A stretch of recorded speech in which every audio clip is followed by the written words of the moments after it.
Avant que cette vidéo ne commence, n'oublie pas de souscrire au Patreon de la chaîne, car outre le fait de m'enrichir avec celui-ci, il me permet de pouvoir te proposer des vidéos non censurées, exclusives et avec des droits d'auteur. On peut commencer la vidéo. C'était bien. Good. On part sur la drague féministe, prenons des notes, Brut, Canal+, Yes vous aime. On est parti. Il existe une technique pour séduire les femmes, encore plus efficace que de l'argent, une belle voiture ou un bel appartement. Et ça s'appelle le féminisme.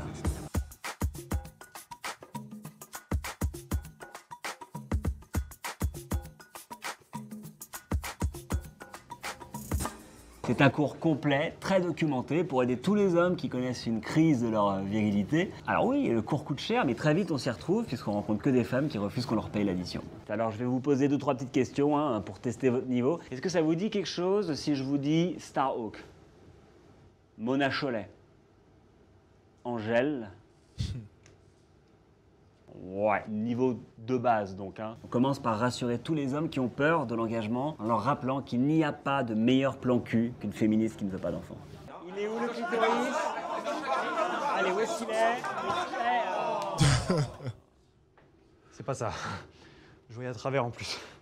J'enseigne des techniques de séduction basées sur une inversion des rôles pour donner l'illusion aux femmes qu'elles sont actives et qu'elles ont rencontré l'âme sœur. Monsieur, vous avez fait tomber votre Virginie Despentes, waouh. Pardon, j'étais trop occupé avec la liste des courses de ce soir. Vous allez à la Biocop? Ouais. Ouais, moi aussi, on peut y aller ensemble? Allez. Ouais. Ouh, il est bon. Prenez des notes, les gars. Je dis toujours aux nouveaux que si la femme qu'ils fréquentent commence à douter de leur sincérité dans le combat féministe en relevant quelques petites contradictions, comme par exemple leur manque d'attrait pour les poils sous les bras, ils peuvent toujours mettre fin à la conversation en lui demandant son avis sur le port du voile. L'acte sexuel ne passerait pas forcément par une pénétration. Pénétration qui est d'ailleurs un terme que vous devriez remplacer par circlusion. C'est une pénétration active. C'est la femme qui vous circule. Courage les gars. Plus longtemps vous tenez, moins il y aura de concurrence. Oui, connais.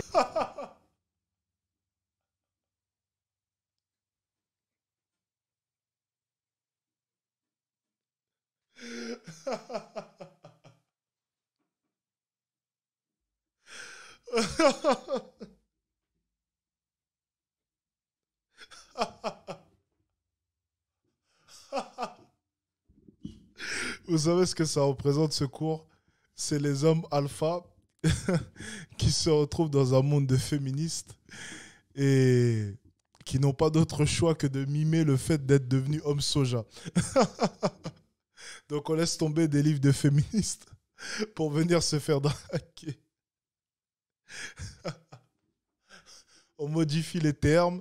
C'est excellent. C'est excellent. Allez, on continue.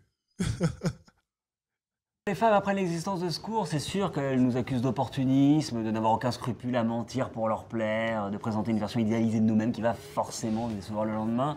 C'est sûr, mais là-dessus on n'a rien inventé. Ça s'appelle la drague.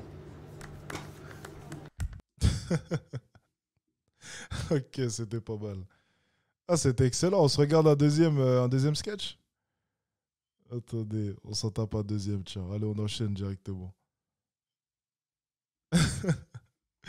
Ah bah Retrouvez désormais le double cheese. sur le prénom Yel. Ah, c'est pas mal ça, je découvre. 8h, tout de suite les invités du jour.